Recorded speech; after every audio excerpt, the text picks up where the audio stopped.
Today, we're going deep into why Petyr Baelish wanted the Vale, how it played into his grand plan, and why it was such a genius move. If you want to understand the mind of a master manipulator, you need to watch this. Let's get into it. First, let's talk about why the Vale is such a big deal. Westeros is full of powerful kingdoms. The north is vast, the Reach is rich, the Westerlands have gold.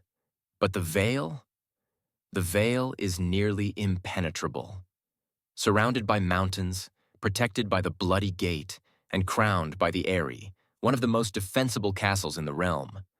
Armies can't just march in and take it.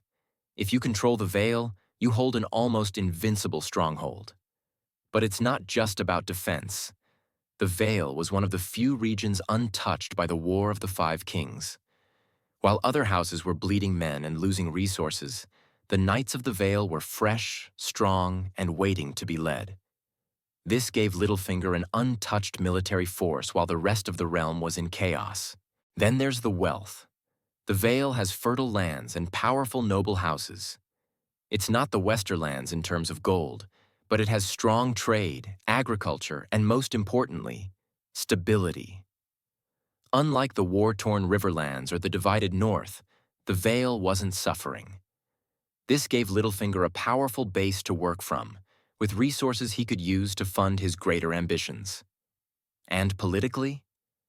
The Vale was controlled by House Arryn, one of the oldest and most respected families in Westeros. But here's the thing. Lysa Arryn, the ruling lady of the Vale, was madly in love with Petyr Baelish. She had been obsessed with him since childhood. Littlefinger knew that marrying Lady Arryn meant instant control over the Vale, and once he got what he wanted, she was disposable. Which is exactly why he pushed her out of the Moon Door. But beyond strategy, there's a deeper reason Littlefinger wanted the Vale. Petyr Baelish was born into a minor house, House Baelish of the Fingers. He had no great name, no wealth, no army, nothing. He was mocked by lords and treated as insignificant. But Littlefinger never forgot. Every move he made was about climbing higher, proving himself, and taking revenge against the powerful houses that looked down on him. And this all ties back to Catelyn Stark. Littlefinger loved her, but she never loved him back. Instead, she married a great lord, Eddard Stark. That rejection shaped Littlefinger's ambitions. He wanted to rise above all of them, and marrying Lysa Arryn, Catelyn's sister, was part of that plan. She was his ticket to power. And once he had that power, she was expendable. So what was his next move? Sansa Stark. By taking Sansa to the Vale and claiming her as his bastard daughter under the name Elaine Stone, he secured another strategic advantage.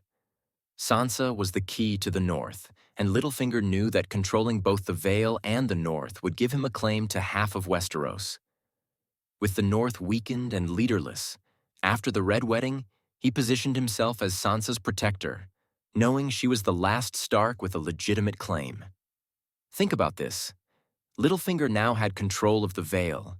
He had influence over the North through Sansa, and he was playing every side against each other. While other lords were fighting wars with swords, Littlefinger was fighting wars with whispers and manipulation. So what was Littlefinger's ultimate goal? The Iron Throne. Littlefinger didn't want to just be a lord or a warden. He wanted to be king. He understood that power wasn't about birthright. It was about playing the game better than anyone else.